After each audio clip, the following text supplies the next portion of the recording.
maombi Operation Komboa Familia, na imetupasa kufanya hivyo ili kulipa gharama. Haleluya. Tuliona ukombozi tafsiri yake ni lipa fidia. Ukombozi maana yake lipa gharama. Tuliona ukombozi maana yake nunua. Kwa hiyo Yesu alitununua kwa damu ya bei, damu ya thamani. Thamani ya mauti yake sisi tukapata ukombozi.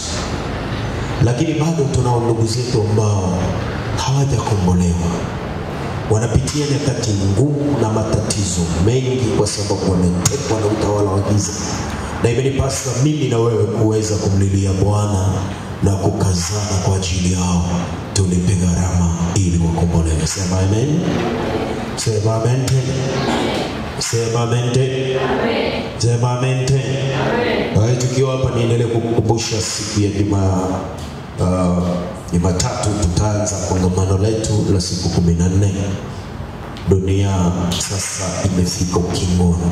Kijaribu kuangalia mambo yanayoendelea kote duniani sasa, unaona kama vile Yesu anarudi kesho. Kwa hiyo kila mtu atumie muda wake vizuri kumwomba Mungu, kufanya yale yampasayo, jitahidi kujitakasa na kujitenga na dhambi kadiri inavyowezekana. Dunia ya sasa imefika mahali pagumu sana. Kwa hiyo kila mtu aelewe nisemalo na kila mtu ajitahidi. Tukiwa kwenye harakati hizi za kuombea familia, ningependa tusome kitabu cha Ufunuo ile sura ya 16. Na tutasoma ule mstari wa 13 hadi 14. 16, 13 hadi 14. Neno la Bwana linasema hivi: nikaona roho tatu za uchafu zinazofanana na vyura zikitoka katika kinywa cha yule joka, na katika kinywa cha yule mnyama, na katika kinywa cha yule nabii wa uongo.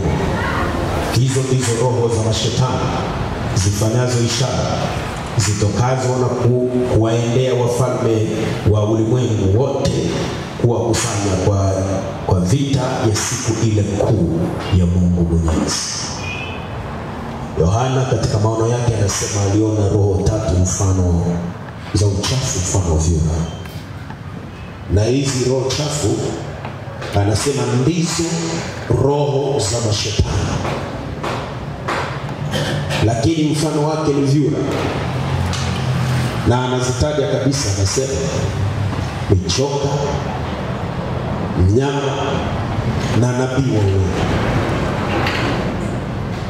Sasa ningependa nizungumze kidogo kuhusu sehemu hii, wakati tukiendelea kwa kuangalia kwa makini sana kuelewa tafsiri ya maandiko kwa usahihi hata yaliyofichika.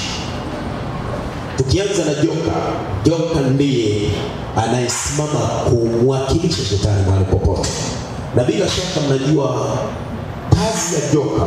Mtu yoyote akikutana na joka mahali popote, ni jambo moja tu liko mbele yake: atamezwa.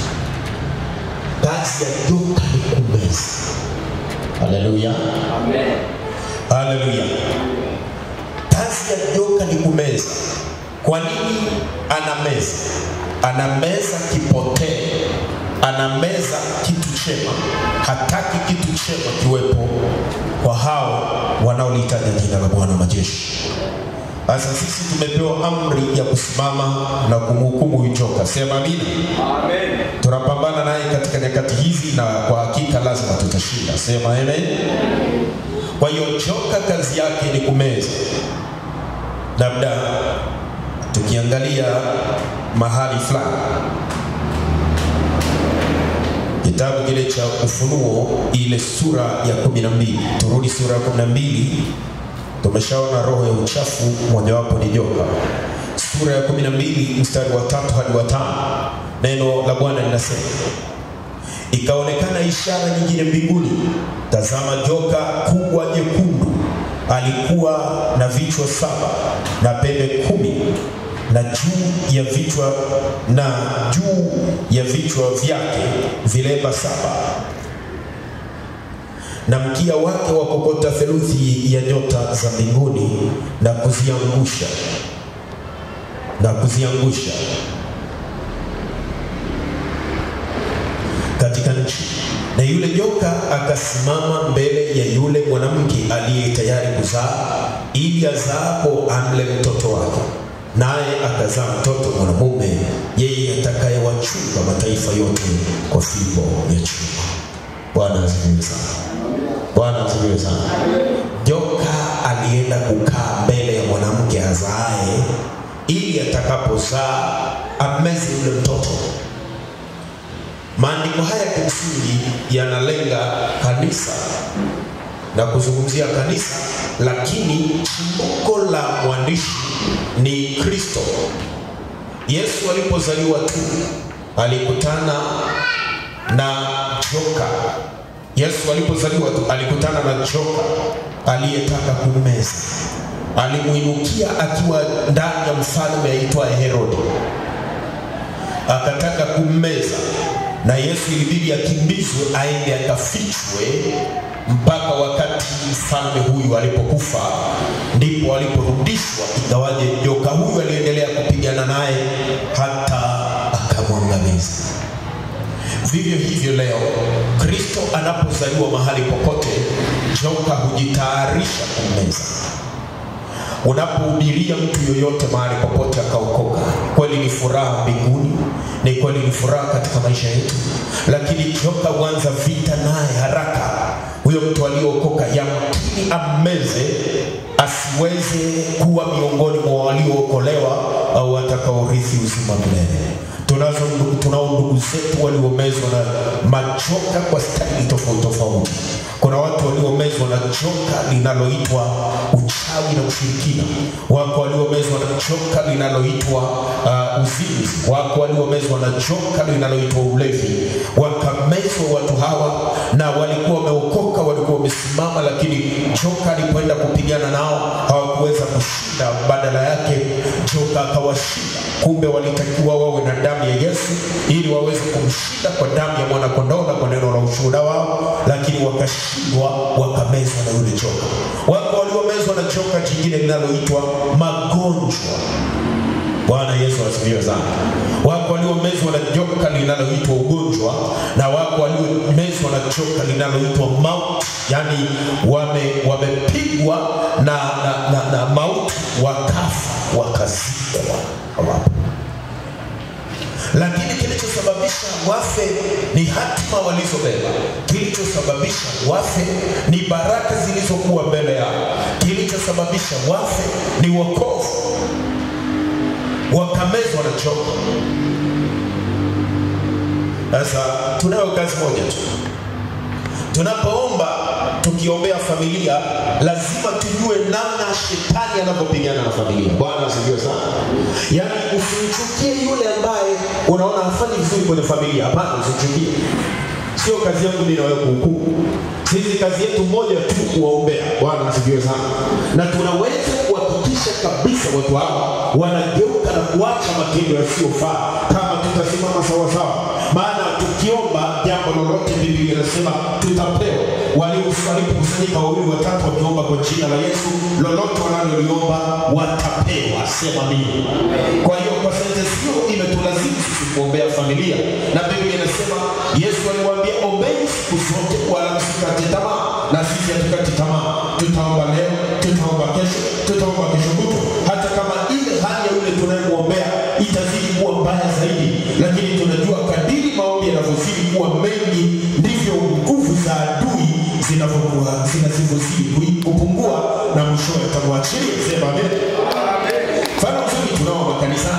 Unasema naombea pepo alitoki. Lakini kadiri maombi yanavyozidi kwenda, ndivyo ule moto unavyozidi kuwa mkali, na mwisho wake shetani anatimua, anakuachilia mtu wako. Sema amen. Amen. Sema amen. Amen. Kwa yule joka kazi yake ni kumeza. Hii roho hii inayoitwa roho ya chura, yenye kufanana na joka, roho chafu roho inayomeza. Yaani mtu akishaingia kwenye jambo hilo hatoki. Haleluya. Amen. Haleluya. Haleluya. Yesu aliwaambia wanafunzi wake, akamwambia, ombeni kwamba msiingie majaribuni, maana roho hii radhi lakini mwili ni dhaifu.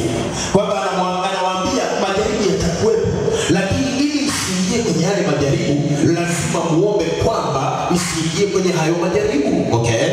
Kumbe majaribu yanaweza kuwepo, lakini kuingia inatarajia kama mimi tu nimeomba au sijaomba, kama wewe umeomba au kuomba, majaribu yatakuwepo, lakini ili tusiingie lazima tuombe. Haleluya.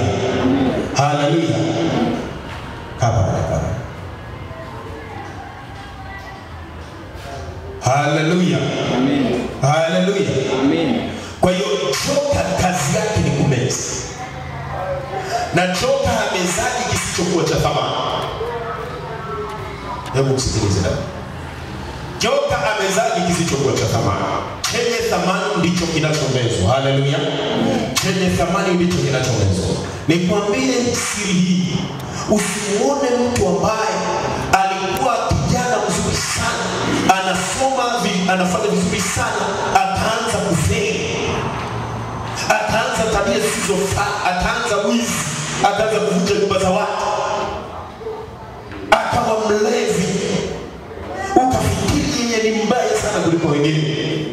Kuna kitu kimemezwa ambacho kilikuwa ndani ya mtu huyu. Kuna hatima kubwa imemezwa ilikuwa ndani ya mtu huyu. Unapoona ndoa zilianza vizuri zikafika mahali zikaanza vurugu, kuna kitu kinamezwa. Haleluya. Haleluya. Haleluya. Hebu sema kuna hatima zinamezwa. Kuna hatima zinamezwa. Hebu sema hatima iliyomezwa ya familia yangu, ya kwangu mwenyewe, ninalazimisha iachiliwe kwa jina la Yesu. Iachiliwe kwa jina la Yesu. Iachiliwe kwa jina la Yesu. Joka lingine ni hasira. Joka lingine ni hasira. Unakuta kila mema yanapotaka kutokea kwenye familia, kuna mtu mmoja akishanyanyuka kwa hasira, anavuruga vitu fulani vilivyokuwa vimeshaka kwa mstari. Haijalishi viliombewa kwa muda gani, haijalishi vinatarajiwa kwa muda gani, haijalishi vilitafutwa kwa muda gani. Joka anapojiinua kama kwa roho ya hasira, anapojiinua kama hasira ndani ya mtu fulani, hicho kitu kinaharibika.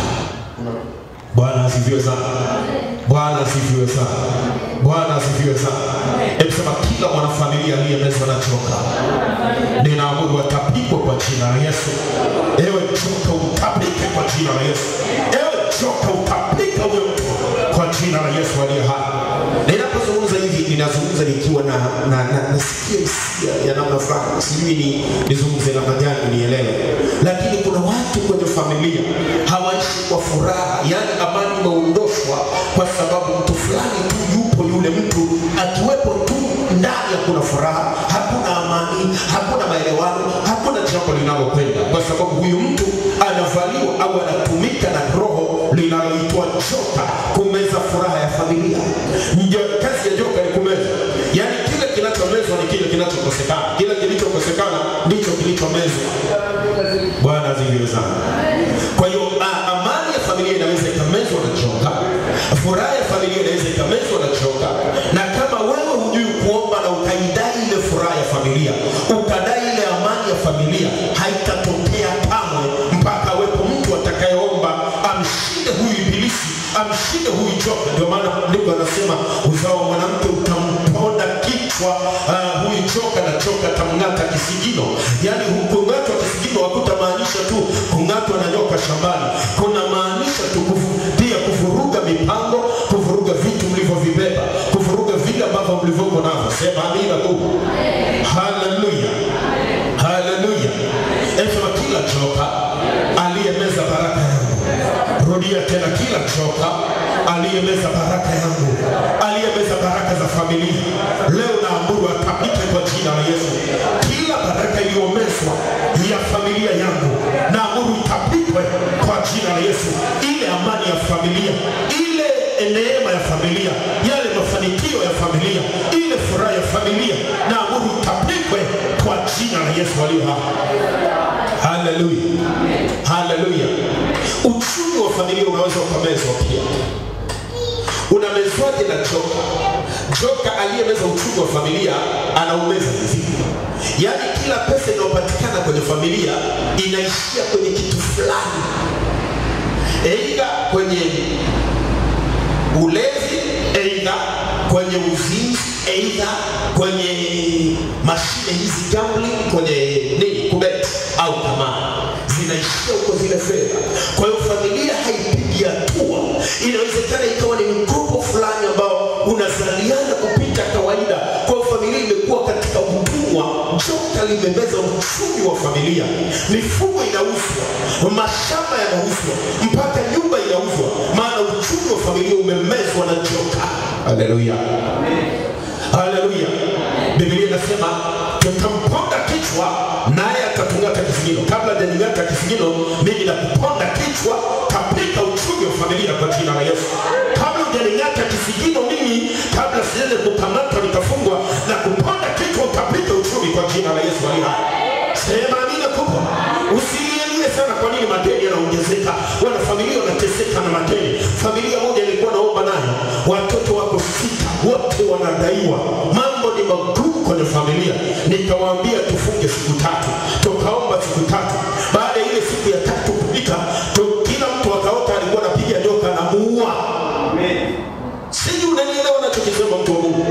Yaani ile siku ya 3 imeisha, usiku wake kila mtu akaota, yaani kila mwanafamilia akaota. Katika wanafamilia 6 waliota watu 5, mmoja tu ndio akaota. Wakaota walikuwa wanapiga, kila mtu alikuwa anapiga nyoka, anapiga nyoka anataka kumng'ata, mwingine anataka kummeza, anapiga na wote wakafanikiwa kuua joka. Yale majoka. Sema amen. Sasa Mungu ameanza kufungua milango kwao, wameanza kulipa fedha za watu. Sema amina. Kwa sababu walikuwa wamemezwa. Joka yule usipompiga ukampasua kichwa, usipomponda kichwa atakung'ata kisigino. Haleluya. Haleluya. Haleluya. Baba aanze kufasiri maisha yake, apige picha nyumbani kwao, atakwambia pastor, mimi naona kweli joka alimeza. Kuna kitu kilimezwa. Kuna kitu kilimezwa. Haleluya. Na joka akimeza ikishindikana kuwa digested kwenye tumbo, ana kanuni ya kutapika. Haleluya. Yanasema kila aliyemeza.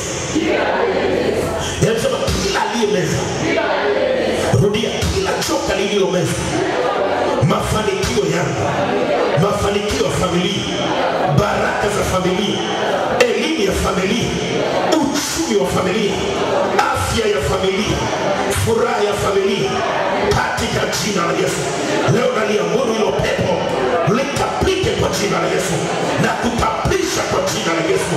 Achia uchumi wa familia, tapika uchumi wa familia, tapika mafanikio ya familia kwa jina la Yesu. Kwa jina la Yesu aliye hai. Kwa jina la Yesu aliye hai. Kwa jina la Yesu aliye hai. Na kuamrisha tapika kwa jina la Yesu aliye hai. Haleluya. Haleluya. Biblia inasema lolote mtakalolifunga duniani litafungwa na wapi? Tukisema uchumi utapikwe, unatapikwa kwa jina la Yesu aliye hai. Maana tuna mamlaka juu ya joka, tuna mamlaka juu ya mashetani na mapepo. Aliyemeza uchumi wa familia lazima muamrishe tapike kwa jina la Yesu. Nyumba zilitakiwa sio zimemalizika, zijamalizika. Mashamba litakiwa yao yamenunuliwa, hayajanunuliwa. Watu walitakiwa wao na maendeleo, hawajawa na maendeleo. Kuna magari yalitakiwa yapo kwenye familia, hayapo. Kwa sababu joka amemeza uchumi, lazima tumwambie tapika in Jesus mighty name. Na kisha tapika, ile furaha itaanza kuflow ndani ya familia. Ile furaha itaanza kuflow ndani ya familia. Haleluya. Yaani kile kilichomezwa ikisha tapikwa, kitu unachojua kwamba tayari kimeshatapikwa, mambo yanabadilika. Yaani inatokeaga kama vile, yani hata wewe mwenyewe uelewi tena kwamba hili tatizo lilikuwepo, kwa sababu kimetapikwa. Haleluya. Haleluya. Kwa hiyo kila mahali ambapo pana mtu aliyeokoka, shetani hutokea pale kupigana naye. akitaka kummeza ili kile alichokiamini kipotee au wokovu usiwepo. Ndio maana vita ya choka saa nyingine ukiweza kuikimbia uikimbie, sio kila vita unaweza kupigana. Mmenielewa vizuri? Yaani sawa sana mtu anapigana na baba wa familia. Wewe ni mama au mtoto, unapigana vita, unapigana vita, mwisho utaumia wewe. Lakini ukipigana kwa hekima, utajua hii vita hii inaweza kuipigana, hii siwezi. Wa kuchagua kupigana vita gani na hii usipigane ni wewe. Sema amini. Lakini maandiko yanasema tunayaweza mambo yote katika yeye anayetutia nguvu. Mungu anayetutia nguvu ni Bwana wa vita. Haleluya. Hebu sema Bwana wa vita yuko hapa kutuokoa na kutupigania. Haleluya. Haleluya. Haleluya. Haleluya. Haleluya. Kilio cha familia nyingi ni mambo mawili. Jambo la kwanza, jambo la kwanza nini? Biblia inasema fedha ni jawabu la mambo yote. Sasa ni jawabu la mambo yote kweli, kwa sababu nataka kusoma leo, nataka kujifunza Biblia. Nitaipataje nisipoinunua? Ninataka kuwasiliana sio dhambi. Nitawasilianaje bila fedha? Ninataka niwe na generator hapa kwa ajili ya kazi ya Mungu. Nitakuwaje nayo kama sina fedha? Fedha ni jawabu la mambo yote. Chakula ni jawabu, mavazi ni jawabu, elimu ni jawabu. Kila kitu kinahitaji fedha. Bwana asifiwe sana. Tasema hii oxygen tunayoivuta hapa bure, na jua na mvua na maji ambayo yapo kwenye mito, lakini hata hivyo kuna wakati ikifika tunahitaji kwa vitu kwa fedha. Unakwenda hospitalini unaambiwa unatakiwa trip, kweli ni maji haya, lakini utanunua. Haleluya. La sivyo watakuimbia nyimbo za parapanda. Hapo fedha itakuwa jawabu. Haleluya. Haleluya. Okay. Jambo la pili ambalo ni kilio kwenye familia nyingi ni furaha, kukosa furaha. Furaha ikishakosekana furaha, ujue amani hakuna. Furaha huleta amani. Bwana asifiwe sana. Lakini ili pia furaha iwepo, kuwe na fedha. Bwana asifiwe sana. Amina. Kama hakuna fedha, hakuna nyumba nzuri. Ni kweli. Hauna unachotaka, hufai unachotaka, huwezi kusomesha watoto unapotaka, huwezi kufanya mambo kwa wakati, huwezi. Kwa hiyo tatizo la kiuchumi ndani ya familia zetu pia limechochea kutokuwa na furaha na amani kuongezeka. Bwana asifiwe sana. Lakini wengine tu unakuta zipo za kutosha, lakini kamezo na joka. Yaani joka limemeza mtu, yaani hilo joka limemeza ile furaha. Linamtesa mmoja au linatesa wengine na kuna wengine wanaelewa. Kuna familia zimegawanyika pia. Kuna watoto wa mama na watoto wa baba. Kuna ndugu wamegawanyika pia. Wako nani? Watatu wanaelewana, watatu wanaelewana. Haleluya. Joka likimeza furaha ya familia. Familia kila siku kukosa amani, kukosa furaha. Na pasipokuwa na umoja, pasipokuwa na furaha na amani, hakuna mafanikio. Sawa. Haleluya. Roho ya pili ambayo imezungumzwa hapa ni roho ya mnyama. Chura, roho chafu inayofanana na chura inaitwa mnyama. Mnyama ni nani au mnyama ni kitu gani? Tunapozungumza mnyama, hii nayo ni roho ya shetani, kwa sababu sema hizo ndizo roho za shetani, yaani hizo roho tatu zenye mfano wa chura. Amesema hizo ndizo roho za shetani zinaoendea ulimwengu. Ila huyu sasa mnyama ni mapepo ambayo yanamuingia mwanadamu, alafu kuanza kutendea watu mambo yasiyofaa. Yaani huyo sasa huyo shetani huyo anamuingia mtu, alafu huyo mtu anachukua kisu anachoma mwingine, anamwendea kwa mganga kumuua, anamfanyia matendo yasiyokuwa ya kibinadamu kwa sababu kuna roho imemuingia. Sasa mnyama wa kwanza aliyetajwa kwenye kitabu cha Ufunuo kimsingi sio ametajwa kama taifa ambaye ni roho, na ametajwa mahali fulani wakasema alikuwako, hayupo na atakuwako tena. Roma ilitawala, na akasema alipewa uwezo wa kupigana na watakatifu na yamkini kuwashinda. Nafahamu vizuri sana Roma ilitesa wengi sana, wakiwa mitume na Yesu, watu walikufa chini ya utawala wa Roma.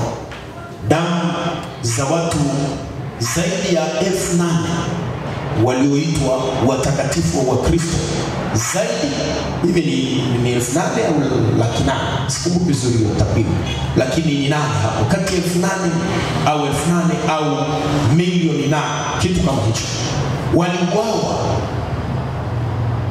waliuawa wakati wa utawala huu. Bwana asifiwe sana. Bwana asifiwe sana. Sema Bwana Yesu, tunakuomba utusaidie, ututoe kwenye kila tatizo ambalo adui amelitengeneza kwa ajili ya familia zetu. Sema lile joka lililomeza familia kwa jina la Yesu, ninaamuru lianze kutapika kuanzia sasa. Litapike kila mbaraka wa familia, kila mtoto aliyezaliwa ambaye anapaswa kuwa baraka ndani ya familia, na joka likammeza, ninaamuru atapikwe kuanzia sasa, kuanzia sasa, kuanzia sasa, kuanzia sasa. Amen. Nimepata hiyo takwimu, ni watu milioni 80 ndio waliouawa na mnyama. Kwa hiyo alifanya vita nao akawashinda. Cha ajabu hayupo, yani utawala wake uliinuka kipindi fulani ukatawala dunia, alafu ukapotea. Sasa hivi Marekani anatawala, lakini baadaye atainuka tena mnyama huyu akitokea baharini, ndio yule anayezunguka na vile vilima sawa. Kwa hiyo atatokea tena na kutawala dunia, na hapa atakapotawala sasa ndipo mpinga Kristo yule halisi kabisa atapita katikati yake, ambaye hata sasa anafanya kazi lakini kwa siri sana. Bwana asifiwe sana. Sasa roho hiyo imekuwa ikiwaingia watu hata sasa. Unaposikia mtu amekatwa atawekwa kwenye sakramenti, lazima ujaribu kufikiri na hayo mambo yalishatokea huko. Unajiuliza, huyo aliyechukua panga akamkata mguu mtakatifu, akakata mapini mtakatifu, akakata mkono mtakatifu, akakata sijui kichwa, akakata vipisi kwa kwenye sakramenti, alikuwa na moyo wa namna gani? Ndilo swali kuuliza. Bwana asifiwe sana. Bwana asifiwe sana. Wakati mimi nafsi niliweka mahali mnyama anachinja, sitakula hata nyama yake tena. Au ukitaka mimi nisile, nionyeshe wakati unachinja. Maana wakati unachinja tu nasikia kama kile kitu kinachinja. Bwana asifiwe sana. Sasa mtu anamkata mtu,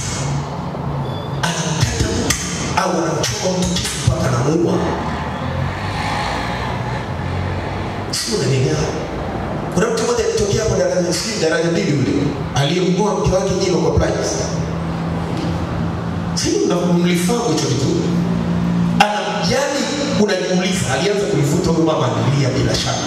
Akawa analia, ili alichikia chini akamkanyagia chini, akawa na nyunyufo, au alifanyaje? Mpaka kalitoa. Lazima huu moyo uwe sio kibinadamu. Bwana asifiwe sana. Lazima awe na moyo mwingine. Huyu sasa ndio kavaliwa na shetani. Shetani anatenda matendo mabaya akiwa ndani ya mtu. Haleluya. Haleluya. Kwa nini unafikiri mtu anamloga mtu? Anakufa taratibu na huko anaenda kumwangalia jinsi anavyoteseka, mpaka anakata roho. Nikuulize, nasikia furaha gani? Anapata furaha gani? Lazima awe ana moyo ambao si wa kibinadamu. Ndio yule aliyewekewa na mfalme Nebukadneza Haleluya. Akawatoa moyo wa mnyama, si wa kibinadamu. Ndio anaweza kuvumilia mateso namna hiyo. Ndio anaweza kufanya vitendo vya kikatili namna hiyo. Bwana asifiwe sana. Bwana asifiwe sana. Unasikia mtu kamwagia. Haleluya. Rafiki yangu bwana alinunua mafuta kwa ajili ya kupika chakula nyumbani. Alinunua ndoo leta nyumbani kwa ajili ya kupikia chakula. Sasa siku moja wapambe wakampelekea mke wake maneno ya uongo, wakamwambia mume wako sio mwaminifu. Mume wake alipokuja nyumbani amefanya kwa sababu smart ni mwalimu. Kufika nyumbani kumbe mafuta yale yaliyonunua yamechemshwa. Yamechemshwa, sio unanielewa? Na mbona huyo ni rafiki yangu anaitwa nani? Mafuta haya yalichemshwa akamwagiwa. Sio kama unaona vizuri, natamani unaona vizuri. Akachukua uso. Alafu yule mwanamke anaanza kutumia Kiswahili kusema nimemroast.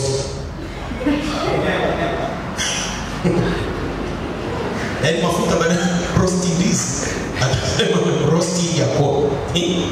Hivi kweli ili tendo la namna hii kwa mume wako uliofunga naye ndoa ni tendo la mtu kweli mwenye roho ya Mungu ndani yake? Ndani yake mtu huyo ana roho ya Mungu? Hapana, lazima awe anachoka. Bwana asifiwe sana. Bwana asifiwe sana. Sasa unaposikia mnyama, roho ya mnyama au roho ya mnyama iko ndani. Ndio maana sipendaki sana hichi kitu wanachosema mimi ni mnyama. Mimi ni mnyama. Mtu anasema mimi ni mnyama, usicheze mimi ni mnyama sana. Hicho kitu unachozungumza ukijui, unafuta roho ndani yako. Bwana asifiwe sana. Kwa sababu roho ya mnyama ni roho ya kutenda matendo yasiyo ya kibinadamu. Haleluya. Haleluya. Haleluya. Haleluya. Haleluya. Sasa yule mwanamke akakimbia. Akaenda kuficha huko. Siku zikafika. Akaja akamwomba msamaha. Kumwomba msamaha. Kumbe huyu mwanaume akafuatilia. Kumbe yule mwanamke aliwahi kuishi Dar es Salaam, akaishi na mtu mwingine, mwanaume mwingine. Huyo akaachana naye. Kumbe hata alipokuja akaja akaolewa na huyu, alikuwa ameachana na mwanaume mwingine kwa kumchoma kisu. Alafu mwanamke huyu yuko kanisani anaimba.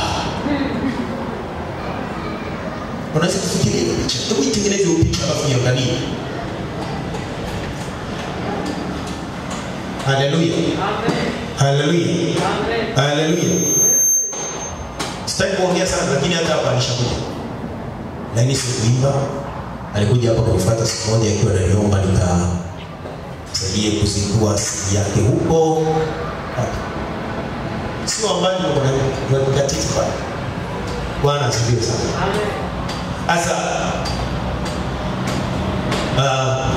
mimi nilipokumbuka tu action aliyofanyia, kitendo alichomfanyia ndugu yangu, nikasema hivi, nikifuatana na huyu tutaonekana. Bwana asifiwe sana. Bwana asifiwe sana. Alafu akaja akamwomba msamaha na muomba arudi. Yule mwanaume alimsamehe ndani. Na ulikuwa unaniangalia akimsamehe ndani. Sio damu. Na hicho ni kipimo cha Kristo.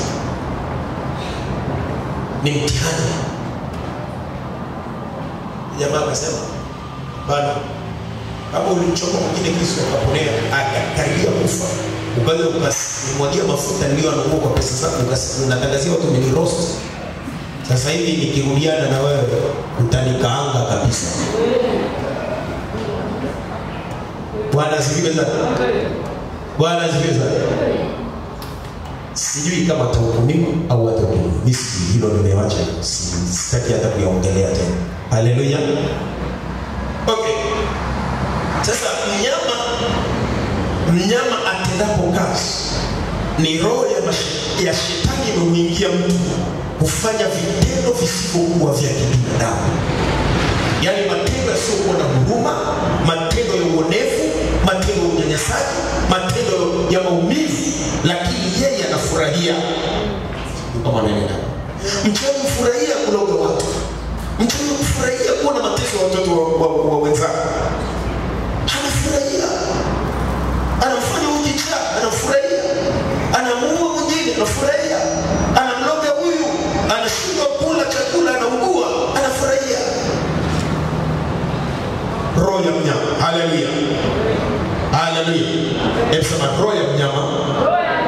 Tunaing'oa kwa jina la Yesu. Ndani ya taifa, ndani ya familia, ndani ya ukoo, ndani ya kabila, kwa jina la Yesu. Na ng'oa ile roho ya uharibifu inayofaa wanadamu kuleta uharibifu kwa jina la Yesu. Ewe roho chafu, toweka, achia, achia, achia familia, achia familia kwa jina la Yesu. Naomba nikuulize, baba asiyetoa matumizi kwa familia lakini kanisa yake anakaa kiti cha mbele, ana roho ya Mungu ndani yake? Biblia inasema asiyependa wakao ni muuaji. Malizia vizuri, asiyependa watu wa nyumbani kwake ni muuaji. Baba atoe na mtumizi, anasema nafundisha mama yenu adabu. Watoto wamekosea, roho gani iko ndani yao? Roho ya shetani ya mnyama. Bwana asifiwe sana. Mwanaume anapiga mke wake mpaka anaenda kulazwa. Lazima awe na roho ya mnyama ndani yake. Haleluya.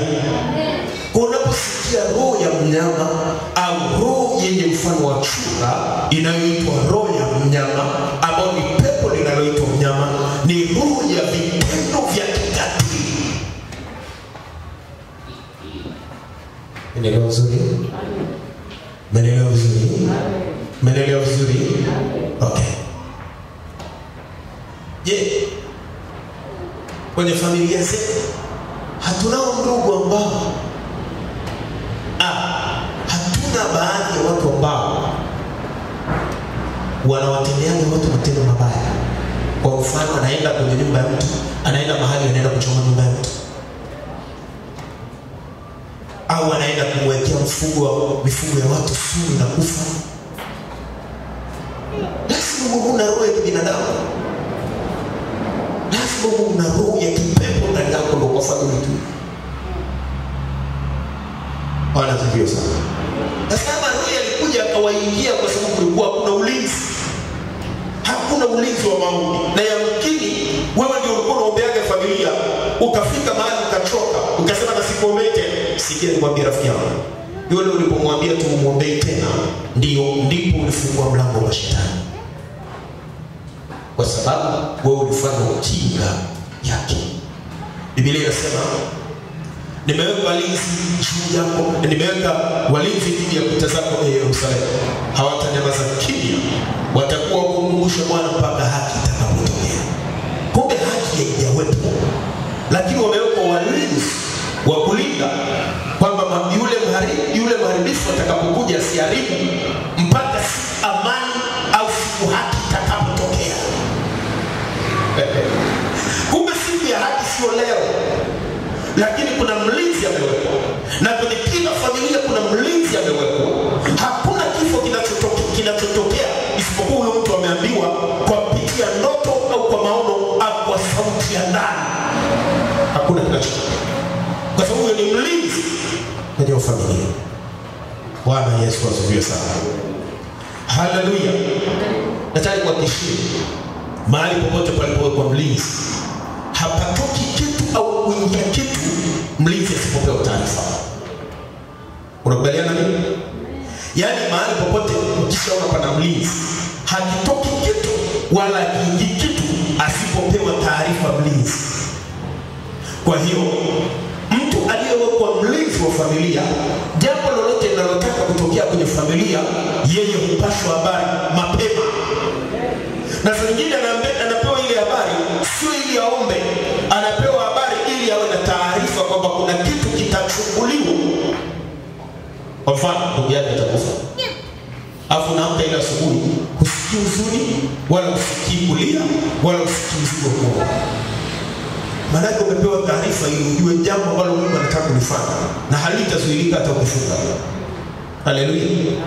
Na hivyo unaamka unasikia huko ndani kuna furukuta, ulikuwa na ratiba kwenda shamba, unasikia uwezi kwenda, unasikia kulia, na ukilazimisha kwenda ukiwa shambani uwezi kufanya kazi, ujue Mungu ameweka mzigo. Hilo jambo linalotokea sio sahihi, halitokei kwa mapenzi ya Mungu. Kwa hiyo wewe kama mlinzi umepewa taarifa ili ushughulike na jambo hilo. Haleluya. Haleluya. Haleluya. Haleluya. Kuna ndugu zetu wamezikwa, wakitakiwa kuzikwa, walitakiwa kuwa hai mpaka sasa. Lakini kwa sababu tu kuna mahali tulichoka.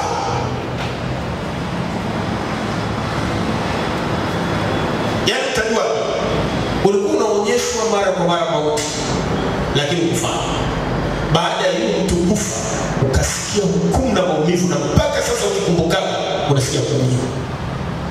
Maana huyo mtu kutoka kihalali. Ila kwa uzembe tu kidogo wa mlinzi, mwivi alikuja kaiba. Haleluya. Haleluya. Haleluya. Haleluya. Mimi nilikuwa nimelala nyumbani. Mama akiamka akianza kuomba, nikasikia na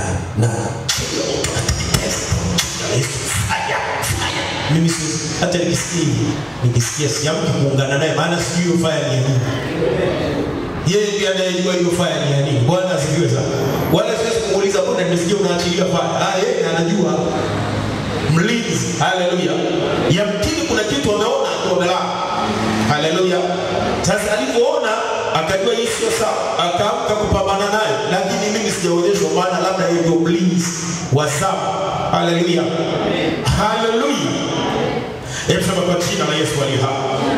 Kila roho iliyorushwa kuharibu familia yangu, kuvuruga familia yangu, kuifanya iwe duni, kuifanya iteseke, leo naiamuru hiyo roho, hilo pepo la kuzimu, hilo roho la kuzimu, hilo ni roho la kuzimu, liachie familia.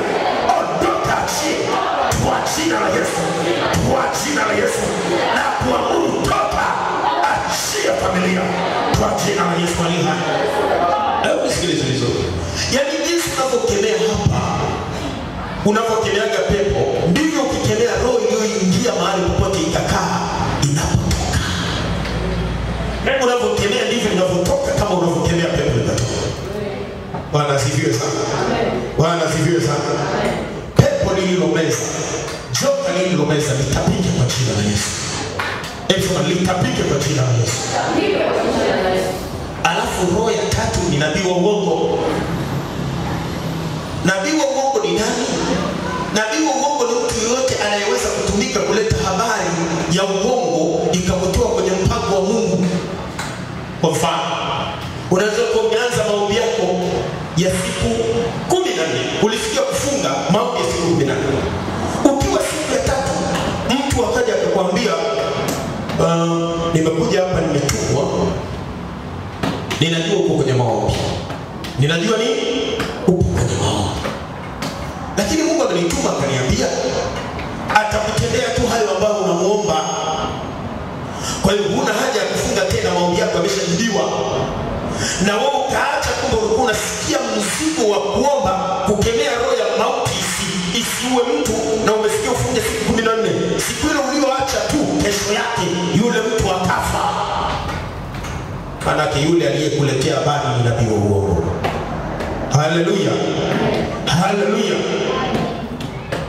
Nabii wa uongo ni mtu ambaye anaweza kutumiwa kukuletea taarifa ya kukupotosha na kukupoteza. Lakini mimi nakuombea wewe kwa jina la Yesu. Nabii wa uongo hata kudanganya wewe kwa jina la Yesu. Utasimama kwa jina la Yesu na utapenya kwa jina la Yesu. Utasimama na utafanikiwa kwa jina la Yesu. Nabii wa uongo atasimama kwako. Hebu sema nabii wa uongo atasimama kwangu kwa jina la Yesu aliye hai. Hebu sema habari ya uongo haitanifikia mimi kwa jina la Yesu aliye hai. Kwa jina la Yesu aliye hai. Kwa jina la Yesu aliye hai. Kwa jina la Yesu aliye hai. Na watu wengi wamekuwa wakisikia sentensi hizo sana. Unaweza kuwa umefunga, unaenda mahali unalazimishwa unaambiwa kunywa tu hata maji. Kumbe agano lako ni la kutokunywa hata maji. Unasema nipe tu nipe basi nipe nusu glasi lakini. Yaani hata ingekuwa kijiko kimoja umevunja agano. Kumbukeni habari za nabii kijana na nabii mzee. Bwana asifiwe sana. Nabii mzee anamwambia bwana, huyu bwana aliyekwambia usile bwana ameniambia mimi ni nabii niliyokutangulia siku nyingi sana. Kwa hiyo aliyesema na wewe kaniambia nikwambie ule. Sema. Haya basi lete. Kaletwa nyama akapiga akamaliza. Akamwambia sasa umevunja agano na Mungu wako. Bwana anasema hivi. Mzee amemdanganya hapo, sasa anamwambia Bwana anasema hivi sasa. Ile njia unayokwenda utafika, ili utamkuta simba njiani na atakurarua. Nabii kijana wakati anaondoka alikutana na simba njiani, akamrarua. Sio ndio vizuri? Swali la kujiuliza, yule aliyesema mara ya kwanza ndani ya huyu nabii mzee ni nani? Na huyu aliyezungumza mara ya pili ni nani? Maana yule wa kwanza alimdanganya, alafu huyu wa pili kazungumza kitu kikaenda kutokea. Unaelewa ninachokiongea hapa? Haleluya. Tunaweza tukaanza maombi ya siku 14. Tunataka kila mtu ainuke atoke kwenye hali ngumu yoyote aliyoko nayo. Na tunataka kila familia ibebe. Ukaanza siku ya kwanza, siku ya pili, siku ya tatu, ukatokea msiba. Ukaacha maombi, ukasema mimi huu msiba ni wa ndani kabisa jamani. Ukahama kabisa na virago vyako ukaenda kulala usiku. Alafu siku ya kumaliza msiba ndio tunamaliza sisi maombi. Bwana asifiwe sana. Huyu ni shetani kakuvizia. Yesu alitaka kufuatwa na mtoto mmoja. Huyo kijana akamwambia, "Niko tayari kabisa kukufuata Bwana, lakini nakuomba ruhusa nikamzike baba yako." Baba aliyemzaa. Yesu akamwambia, "Bwana, wewe ndio unifuata yeye. Basi waache wafu wakazike wafu wao, ila wewe nifuate." Hebu jaribu kutengeneza picha. Huyu kijana kafiwa na baba yake. Anataka kumfuata Yesu. Sharti la Yesu linasema acha wafu anakukamata pale. Anakuzuia na kufungia ndani au anakuzuia usiendelee na yale maombi. Mwisho wa siku anayepata shida ni wewe, maana mpango unaharibika. Yesu anakataa kwa jina la Yesu. Yesu kila mbinu chafu ya shetani haitanivaa mimi kwa jina la Yesu aliha. Roho za kipepo, roho za kishetani nazikemea, nazikemea, nazikemea kwa jina la Yesu aliha. Nisikia kisa cha yule mtu aliyekufa hapo. Ndio dadani hapo akaonekana kumulema. Yaani ni mtu alikufa. Yaani mtu wamesema amekufa. Kulikuwa na shida ya kiwanja. Watu wanataka kuuza kiwanja, yeye anataka kuuza kiwanja, kuna watu wanataka kumdhulumu hicho kiwanja. Wakapambana naye, wakampiga somo moja la msikule, akapotea nyumbani, alafu akatengeneza lile gogo lile. Likatupwa Bongolelo, likaonekana limegongwa na gari. Na damu zikakutwa, wakabeba gogo, wakapeleka nyumbani, kupeleka mochoni, wakatoa mochoni, wakaenda kuaga. Wakaga wakamaliza wakazika. Baada ya wiki mbili, ndugu mmoja wapo wa yule aliyezikwa akamuona anataka kukimbia. Huyu mtu si fulani. Akaenda kukimbia kwa ujasiri kama toka. Andika kwenye mitandao, afa adaiwa kufufuka baada ya kuzikwa Arusha. Wanatokea hapa. Alafu akilipo kamata akamwambia, "Wewe, si ulikufa wewe?" Akasema, "Nilikufa." Akamwambia, "Wewe si ulikufa au tulishakuzika?" Akamwambia, "Nani alikufa?" Akamwambia, "Wewe." Akapiga kelele pale, watu wakamsaidia, wakakamata wakapeleka nyumbani. Wafika nyumbani, mama mtu kamuona akapiga yowe. Tandiwa kaburi lako liko pale, limeandikwa jina lake na tarehe ya kuzaliwa na tarehe ya kufa. Hiyo siku bwana ameshazikwa, sasa anaona kaburi lake pale. Akaambia, "Unajisikia unaona hiyo?"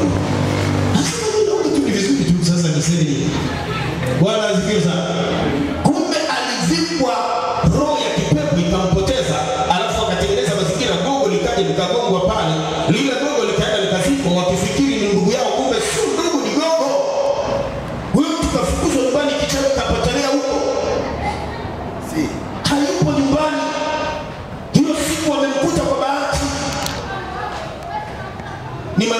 mangapi yanaweza kama yametokea kwenye familia zetu na hatujui kwa sababu hakuna ulinzi wa moto. Maombi yanapokuwepo, adui akitaka kupiga mtu hawezi. Adui akitaka kumbeba mtu hawezi, kwa sababu kuna moto, wingi wa moto umezingira familia. Lakini huo wingi wa moto lazima awepo mtu anachochea huo moto, ambaye ndiye mlinzi wa familia. Usiku na mchana halali, akipewa taarifa anasimama naomba. Sio mtu wa kuvunjika moyo, sio mtu wa kukasirika, sio mtu wa kuchoka, sio mtu wa kukata tamaa. Sema amen. Nani ndio mtu kama sio wewe hapa? Mungu amekupaka mafuta wewe. Hebu sema ni mimi. Sikuelewi, sema ni mimi hapa. Sasa mbona sikuelewi kwa mambo unakuja kwa kusuasua? Unafikiri ukipewa dhamana na mbingu, nani anaenda kukulipa? Anaenda kukulipa ni Yesu kwa kukupa zawadi ya kufaa tangu uzima milele. Uingie na Bwana. Haleluya. Haleluya. Mimi sina mtu kunilipa, hata nifanye nini, hata wangeleta nini, hakuna mtu kunilipa. Ila mimi najua tu nitakapomaliza kazi hii nitalipa taji.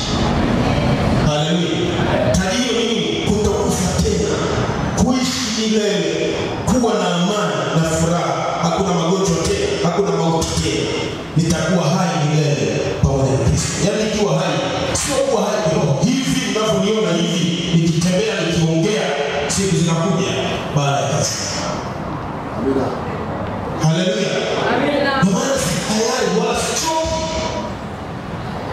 Wala kiwa vita zidi kusonga mbele, zidi kusonga mbele, zidi kusonga mbele. Sema Bwana anaweza kaja kesho, anaweza kaja kesho kutwa, anaweza kaja kesho, anaweza kaja kesho kutwa. Haleluya. Amen. Shangalia wala wanakuumiza, shangalia wala wanakuvunja moyo. Shangalia. Maana yakini wewe ndio mbegu njema uliyopanda kwenye familia. Halafu wewe wenzako ni gugu lililopandwa na adui. Sio unanielewa vizuri. Amen. Baba yenu ni mmoja, mama yenu ni mmoja. Lakini yeye anaenda kwa waganga, anaenda kanisani. Hizi ni mbegu mbili tofauti. Kuna mahali utasema ndugu yangu, kuna mahali utasema kwa matendo haya, huyu sio ndugu yangu katika Kristo. Haleluya. Amina. Haleluya. Biblia inasema nao wakamshika kwa damu ya mwana-kondoo na kwa neno la ushuhuda. Leo nataka tushughulike na ndugu zetu na watoto wetu na kila mtu aliyemezwa na joka. Nisikilize vizuri. Kuna watu wafukuzwa nyumbani kichawi. Wakafukuzwa nyumbani wasikumbuke nyumbani. Na walipofukuzwa nyumbani ukichawi hawajikumbukaga nyumbani mpaka sasa. Na wataki kabisa kabisa nyumbani. Na wakikueleza kabisa nyumbani anakuwa ukali kama mbogo. Kwa kabisa. Huyu ndiye Yesu. Na aliyemeza shetani kutumia wakali tuelecha. Tunataka kumwambia adui shetani achia kila umemeza. Kwa damu ya mwana-kondoo watapigwa kwa jina la Yesu aliye hai. Baraka zako zilizomezwa na adui zitapigwa kwa jina la Yesu aliye hai. Mafanikio ya familia yaliyomezwa na adui yatapigwa kwa jina la Yesu aliye hai. Ule baraka wa familia utapigwa kwa jina la Yesu aliye hai. Amen. Hakuna huyu kweli kabisa. Yaani kweli Yesu. Leo shetani ataingia. Haleluya. Amen. Haleluya. Haleluya. Unapojiuliza kwa nini mgonjwa akiombewa anapona? Ile maombi ni nguvu ya kiroho. Yaani maombi ni nguvu ya kiroho. Tunaweza kusema hivi, maombi ni dawa. Haleluya. Mtu aliyemezwa na pepo la ulevi, unapomtapisha linatoka na Biblia. Na watu wenye hatima kubwa ndio wanaoandaa. Kwa hiyo unapomwona mtu kamezwa na choka, ujue kabeba kitu kikubwa. Kila mtu anamuona mwenzake kuwa ni bora kuliko yeye. Asiye. Haleluya. Haleluya. Unajua kwa nini umeacha? Maadui wanapambana na wewe kwa kuwezana. Wewe umeokoa kinga na Mungu. Mungu haachi wote wakamatwe. Maana wakikamatwa wote hakuna mtetezi. Anamwachaga mmoja. Ndio maana wakati wa vita ya Ayubu walikuwa wanapigwa, alafu anatoka mmoja anasema ni mimi tu nimepona, ni mimi tu nimekuja kukupasha habari. Yaani katika mapigo hayo wote walioangamia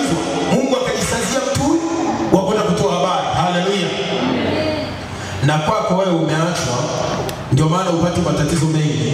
Hata kama unapata changamoto za hapa na pale tu, labda za chakula kidogo, changamoto ndogo sana, lakini Mungu amekuwekea kinga wewe ili uwe sababu ya wengine kumjua. Sema amen. Amen. Maisha yako ulinunuliwa ili ununue wengine, ulifanywa fidia na Kristo ili ufanyike fidia kwa wengine. Sema amen. Amen. Na jioni ya leo umwambie shetani achie ufamilia kwa jina la Yesu. Naomba simama pale ulipo. My God. Hebu sema kwa jina la Yesu aliye hai. Rudia tena kwa jina la Yesu aliye hai. Nasimama mbele zako e Bwana, nikiomba utakaso kwa ajili ya roho yangu, nafsi yangu na mwili wangu. E Bwana, unioshe kabisa, nipate neema na kibali cha kuwaendea ndugu zangu, familia yangu iliyokamatwa na kumezwa na yule joka. E Bwana wa jeshi, ninakuomba leo kupitia jina la Yesu nipate mamlaka kamili ya kuharibu utawala wote wa giza. Unisaidie e Bwana, unimtishe kwa uweza wa Roho kila mahali ambapo adui amejiweka, mahali popote aliposimama, kama ilivyoandikwa, yule joka akaondoka akasimama kwenye mchanga wa bahari ili kufanya vita na mwanamke. Katika jina la Yesu leo yule joka aliyesimama mahali popote kwenye mipaka ya familia, kwenye mipaka ya familia, kwenye mipaka ya boma, kushindana na familia, kushindana na boma, leo tunamuondosha kwenye mipaka, tunamuondosha kwa jina la Yesu, kwa damu ya Yesu, kwa jina la Yesu, kwa damu ya Yesu. Joka lolote lililomeza mafanikio ndani ya familia, napeleka damu ya Yesu, naipeleka damu ya Yesu, ninaiachilia kwenye ulimwengu wa roho, nainyunyiza damu ya Yesu, damu ya Yesu Kristo, nainyunyiza kwenye mipaka yote, nainyunyiza kwa damu ya Yesu, nainyunyiza kwa jina la Yesu, nainyunyiza damu ya Yesu ndani ya familia. Neno kila moja nyunyize damu ya Yesu, damu ya ukombozi, damu ya ukombozi, nyunyiza kwa imani, tamka na nyunyiza damu ya Yesu, na tamka na nyunyiza damu ya Yesu, riba shaka baba, na nyunyiza damu ya Yesu Kristo kila mahali kwa jina la Yesu. Ninafanya, ninaondoa ile giza, ninaondoa zile nguvu za giza, ule ushirikina, lile pepo lililomeza familia, pepo la ulevi, pepo la ulevi, pepo la kutapana mali. Leo kwa jina la Yesu ninakushinda kwa damu ya Yesu, ninaiachilia damu ya Yesu kwenye familia, damu ya mwana-kondoo, ninainyunyiza ndani ya boma, ninainyunyiza ndani ya familia, ninainyunyiza kwenye nyumba yangu, ninainyunyiza kwenye uchumi, ninainyunyiza kwenye afya. Damu ya Yesu, damu ya Yesu, damu ya Yesu. Nyunyiza damu, nyunyiza damu, nyunyiza damu, nyunyiza damu, nyunyiza damu, nyunyiza damu, nyunyiza damu kwa jina la Yesu, nyunyiza damu kila mahali, nyunyiza damu, nyunyiza damu ya Yesu, damu ya Yesu Kristo, nyunyiza kila mahali kwa jina la Yesu. Hiyo damu ya mwana-kondoo, hiyo damu ya mwana-kondoo, nyunyiza kaskazini, kusini, mashariki, magharibi, nyunyiza kwa jina la Yesu. Na iachilia damu, na iachilia damu ya Yesu, damu ya mtume wa Agano Jipya. Ninashinda falme za giza zilizokamata familia, zilizokamata ndugu zangu, zilizokamata watoto, zilizomeza uchumi wa familia. Ninanyunyiza damu ya Yesu Kristo, damu ya Yesu Kristo mwana wa Mungu, ninainyunyiza ndani ya familia kwa jina la Yesu. Hiyo damu ya Yesu ninaiachilia kila mahali, ninaiachilia kila mahali, ninaiachilia kila mahali, mahali penye agano, mahali penye kiapo, ninaiachilia damu ya Yesu sasa, ninainyunyiza damu ya Yesu sasa, ninainyunyiza damu ya Yesu sasa. Nyunyiza, nyunyiza, nyunyiza kwa imani, nyunyiza kwa imani, nyunyiza kwa imani, nyunyiza kwa imani. Hebu anza kuwataja wale waliomezwa, wale waliomezwa, waliomezwa na hali yoyote ya kichawi, hali ya magonjwa, hali ya laana. Amuru falme ziwaachie, falme ziwaachie waliomezwa na ulevi, hizo falme za giza, hilo joka liwatapike, liwatapike sasa, watapike sasa. Ewe joka la ulevi, tapika ndugu zangu, tapika familia yako. Joka la magonjwa, tapika ndugu zangu, tapika familia yako kwa jina la Yesu. Ninakuamrisha sasa, amrisha, amrisha, amrisha falme za giza, lile joka, lile joka, lile joka lililomeza mafanikio yako, litapike